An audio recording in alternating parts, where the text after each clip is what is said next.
9988 대한민국 중소기업을 응원합니다. 안녕하세요. 중소기업 연구소에 오신 여러분을 환영합니다. 오늘의 주제를 소개해드리겠습니다. 자녀가 창업을 하는데 도움이 필요한가요? 창업 자금이 증여하는 경우에도 세제 혜택이 있습니다. 과연 어떤 내용일까요? 정우일 소장님을 모셔서 자세한 내용을 알아보도록 하겠습니다. 9988 대한민국 중소기업을 응원합니다. 안녕하세요. 웰스기업 연구소 정우일 소장입니다. 자, 2024년 들어서 새롭게 바뀌는 내용들을 보게 되면 아무래도 증여에 관한 것들이 좀 좋아졌구나라고 느끼실 수가 있습니다. 자녀가 혼인 또는 출산을 하게 되면 역시 1억 원의 증여재산 공제를 쓸 수가 있고요.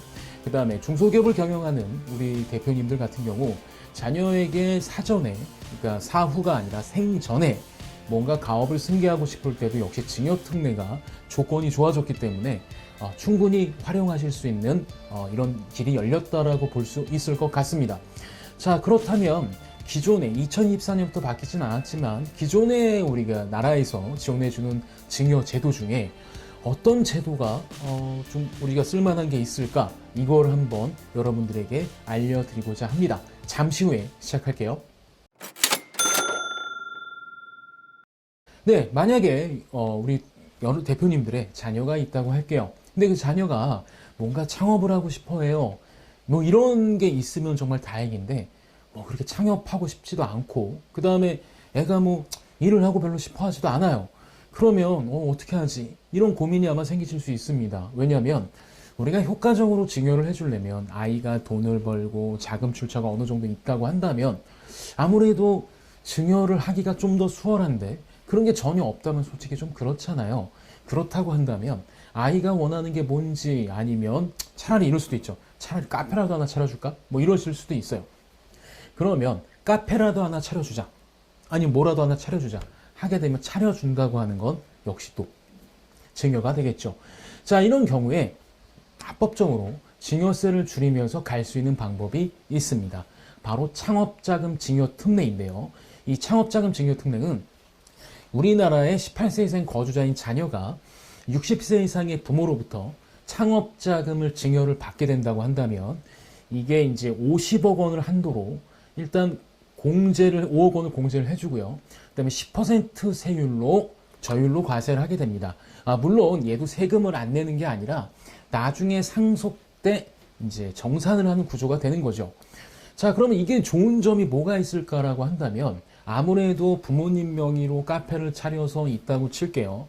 그러면 처음 카페를 차렸을 때보다 카페가 잘 되면 자가라고 하더라도 카페가 잘 되고 막 그렇다면 당연히 건물값은 오르게 될 것이고, 그 다음에 물가라는 게 오른다고 하는 게 여태까지 우리가 경험적으로 봤던 역사적 사실이기 때문에, 그러니까 지금까지는 그렇죠. 그러면 실제로 나중에 상속을 해서 얘한테 물려주는 시점에는 이 자산 가치가 너무 어마어마해지는 거죠. 그런데 창업자금을 증여하게 되면 아직 시작하기 전이니까 이 돈으로 만약에 아이가 카페가 잘 돼서 자산 가치가 올라가고 하게 된다고 한다면 10년 정도의 우리 사후 관리만 잘 준수하게 된다고 한다면 이건 전부 다 아이게 됩니다. 그러면 나중에 재산 가치가 증가된 것만큼 상속세에선 절세되는 기분이기 때문에 아무래도 창업자금 증여특례를 활용하는 게 좋겠죠. 옛말에 이런 말이 있지 않습니까? 황금을 증여하는 것보단 황금알을 낳는 거위를 증여하는 것이 훨씬 더 낫다. 그래서 그런 용도로 보게 된다면 창업자금 증여특례도 어느 정도 자금 여력이 있고, 그 다음에 충분히 부동산을 많이 계시거나 아니면 좀 유동자산이 많으신 대표님들은 해볼만 하다라는 좀 생각입니다. 자, 일단 중요한 거는 창업자금을 증여받은 아이는 2년 이내 창업을 해야 되고요. 이 창업의 기준은 사업자 등록 기준입니다. 그 다음 그 창업자금을 한 번에 다 쓰는 게 아니라 4년 이내 완전히 사용하시면 됩니다. 자, 그리고 이 창업자금을 증여를 할 때는 당연히 자금이기 때문에 현금성 자산이 아무래도 대상이 돼야 됩니다. 즉 양도세 과세 대상이 아니라 양도세 과세 대상이 아닌 현금 등을 증여하시면 됩니다. 그렇게 해서 이 창업자금 증여특례는 대략 말씀을 좀 드리면 조건은 자녀는 18세 이상의 거주자고 주는 부모님은 60세 이상이 돼야 됩니다. 그 다음에 세금은 일단 낼 때 세금은 창업자금을 낼 때 세금은 50억 원을 한도로 5억을 공제하고 10%를 세율로 하게 됩니다. 그런데 10명 이상 신규 고용을 하겠다라고 한다면 100억을 한도로도 역시 특례를 적용받으실 수 있습니다. 자, 그럼 예를 한번 들어보죠. 창업자금 증여를 10억을 했다라고 한다면 5억은 기본공제로 이제 없어지게 되는 거고요. 5억에 대해서 10%인 5천만 원의 세금을 부담하게 되면 네, 깔끔하게 창업을 도와줄 수 있죠. 그럼 10억을 증여했다라고 한다면 5억에 5억 해가지고 5천만 원 세금을 부담하면 되는데 여기서 주의하셔야 될 게 하나 있습니다. 이 5천만 원을 10억에서 증여세를 납입하게 되면 창업자금으로 증여받은 금액을 어떻게 하게 되는 거죠? 세금 내는 용도로 쓰이는 거죠. 그러면은 좀 문제가 될 수 있어요. 그래서 유의하셔야 될 것은 창업자금은 반드시 다음의 용도로 사용되어야 됩니다. 일단 창업자금은 사업용 자산을 취득하는 데 쓰여져야 되는 거고요. 이 사업용 자산에 들어가는 건 이 토지와 감가상각 자산을 취득하는 것. 즉 다시 말하면 시설장치나 뭐 기계장치 이런 것들을 취득하는 데 쓰여져야 되는 거고, 뭐 운용하거나 이런 거에 쓰여지면 안 됩니다. 그 다음에 얘가 또 혹시나 뭐 자가 건물로 시작하면 되겠지만 자가 건물로 시작하지 않는 경우에는 임차보증금이나 임차료도 그 대상이 될 수 있습니다. 하지만 증여세를 납부하는 건 아니다. 그래서 저는 현실적으로 창업자금을 해줄 수 있는 금액은 약 10억 정도가 적당하다고 봅니다. 그 전제는 지금까지 어떠한 것도 증여하지 않았다는 전제죠. 왜냐하면 10억 5천만 원을 증여를 합니다. 그러면 10억은 창업자금으로 하고 5천만 원 일반 증여로 하면 되겠죠. 그럼 여기서 발생하는 세금이 5천만 원일 거니까 그 증여받은 거에서 5천만 원 세금을 내는 이런 구조로 하시는 게 좀 좋다라고 볼 수 있고요. 한꺼번에 내는 게 좀 어렵다라고 한다면 왜 창업자금을 증여받으면 이제 창업을 해서 돈을 벌 거 아닙니까? 얘도 연부연납이 가능하니까 대신에 가업의 승계주의 사전증여 특례처럼 15년은 되지 않고 5년입니다. 그러니까 어느 정도 조절해서 낼 수 있으니 실제로 얘를 실행하신다고 한다면 납입할 연간 세금 계획까지도 수립하셔야 된다는 말씀 꼭 드리고 싶습니다. 그 다음에 창업자금의 용도를 가만히 보게 되면 아무래도 자녀가 창업을 할 때 부모님의 손을 빌리게 되는 경우는 기계라든가 아니면 창업자금이 좀 많이 들어가기 때문이겠죠.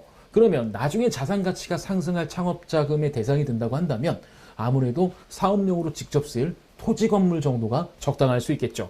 가령 자녀에게 푸드앤베이커리 같은, 그러니까 뭐 카페나 베이커리 있는, 그러니까 단순 뭐 휴게업이나 이렇게 등록된 게 아니라 뭐 빵을 만들고 커피를 파는 이런 것들을 만들어 주신다고 한다면 가장 많은 비용을 차지하는 게 아무래도 건물이나 땅값이겠죠.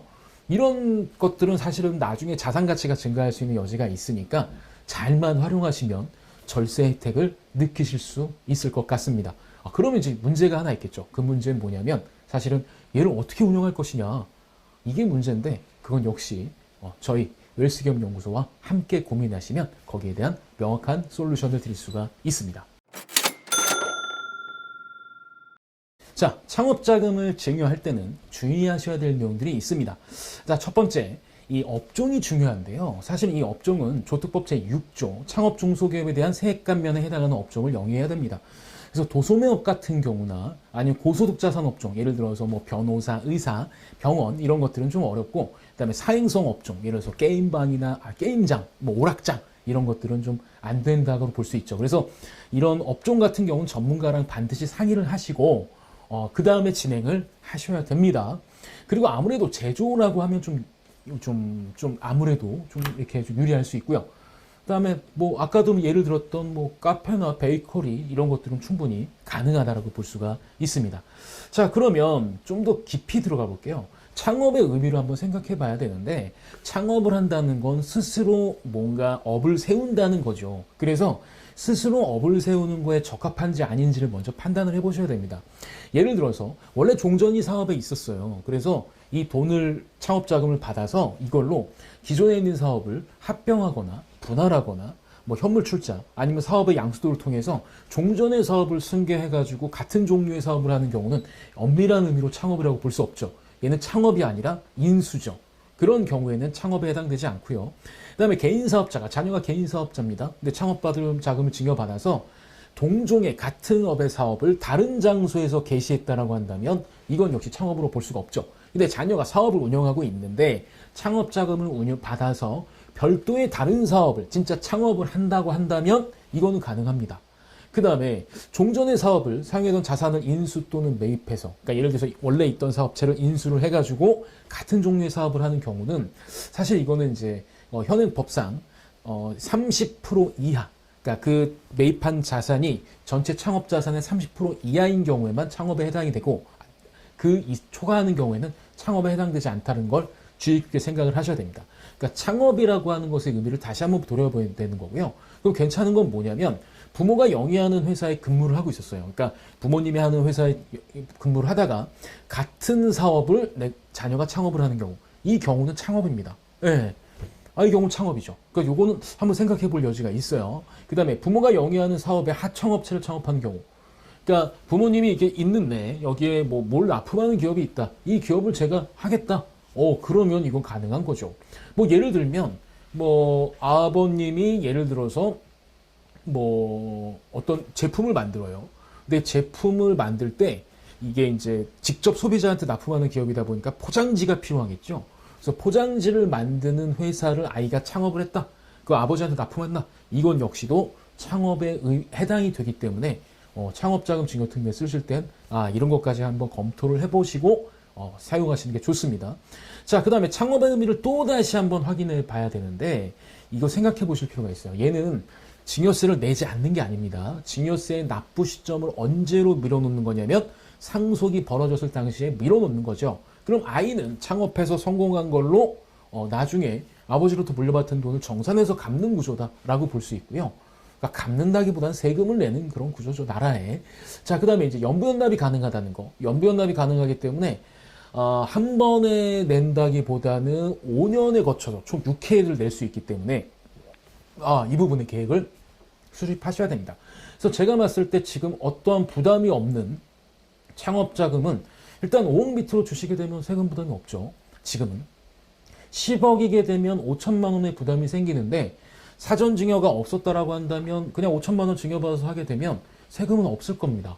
네, 그냥 5천만 원 증여받은 거에 대한 그러면은 이제 그러면 성년 자녀인 경우 그러면 당연히 10억 5천까지는 현실적으로 증여를 해줘도 크게 세금의 부담은 없겠죠. 그리고 유의사항은 아까도 말씀드렸지만 창업자금을 증여받은 거에서 증여세를 내면 안 됩니다. 그걸 꼭 기억하셔야 되고요. 그러니까 벌어서 내야 돼요. 벌어서. 그 다음에 사전증여특례 중복배제, 이게 사실 제일 중요한 건데 창업자금 증여를 하시게 되면 왜 그 전에 우리가 부동산 보유 중과세 이런 것들 때문에 자녀에게 주택을 증여하신 경험이 있다고 한다면 10년 안에 또 다른 증여를 하게 되면 증여세가 합산이 돼서 좀 세금이 많이 나올 수 있습니다. 그런데 이 창업자금 증여특례와 가업외생계주의 사전증여특례는 이런 일반 증여와는 합산이 되지 않습니다. 그래서 이것도 좀 고려해 볼 만하죠. 그러면 창업자금도 증여받고 가업외생계주의 사전증여특례도 받을 수 있어? 이건 어렵습니다. 한 자녀는 둘 중에 하나만 받을 수 있고요. 물론 자녀가 여러 명이면 주시는 대표님이야 선택해서 주시면 되겠지만 받는 자녀는 하나밖에 안 된다는 거, 이거는 꼭 기억하셨으면 좋겠습니다.